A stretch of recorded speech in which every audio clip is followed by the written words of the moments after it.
Videos देखने के लिए सब्सक्राइब करें जनसत्ता.com, बेल आइकन दबाकर पाएं लेटेस्ट नोटिफिकेशंस।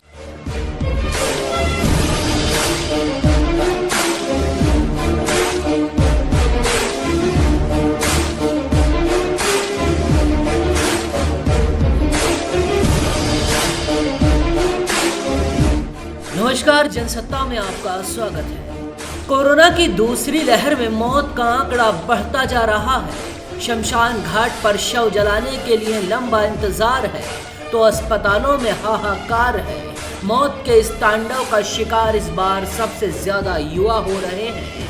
आशीष येचुरी की मौत ने बड़ा झटका दिया है। 34 साल के आशीष येचुरी सीपीआईएम के बड़े नेताओं में शुमार सीताराम येचुरी के बड़े बेटे थे। वो कई दिनों से कोरोना से जंग लड़ रहे थे। गुरुवार सुबह गुरुग्राम के मेदांता अस्पताल में आशीष ने आखिरी सांस ली।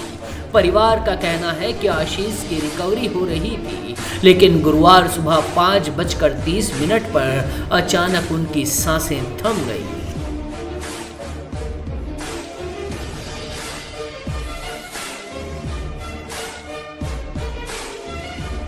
कोरोना पर काबू पाने के लिए देश के कई राज्यों में लॉकडाउन समेत कड़ी पाबंदियां लागू हैं। इसके बावजूद हर दिन रिकॉर्ड नए केस सामने आ रहे हैं। इस बीच झारखंड में भी आज यानी 22 अप्रैल से लॉकडाउन लगाया गया है।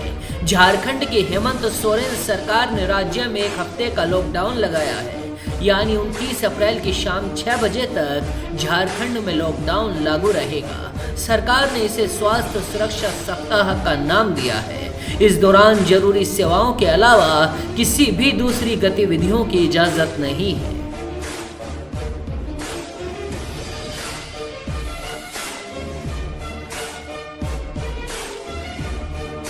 भारत में बढ़ते कोरोना संक्रमण ने दुनिया भर में अब तक के सारे रिकॉर्डों को तोड़ दिया है। अमेरिका के बाद भारत में पहली बार एक दिन में 3 लाख से ज्यादा कोरोना के केस सामने आए। स्वास्थ्य मंत्रालय की ओर से जारी किए गए ताजा आंकड़ों के अनुसार पिछले 24 घंटे में 3,14,835 नए कोरोना केस मिले हैं और 2,104 संक्रमितों की जान चली गई।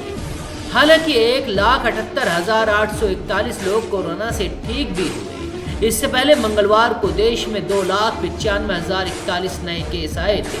अमेरिका में 8 जनवरी को एक दिन में सबसे ज्यादा 3,07,000 केस दर्ज किए गए थे।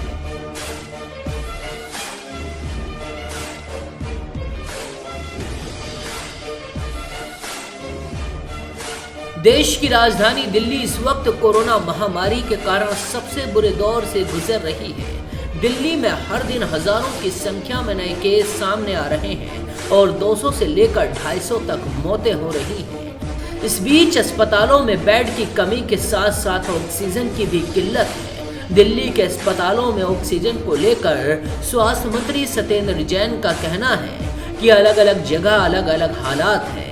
किसी अस्पताल में 6 घंटे का स्टोरेज है तो किसी अस्पताल में 10 घंटे का स्टोरेज है, लेकिन हालात ठीक नहीं है। चारों तरफ बेड और ऑक्सीजन के लिए हाहाकार मचा है। और खबरों के लिए देखते रहिए जनसत्ता.com।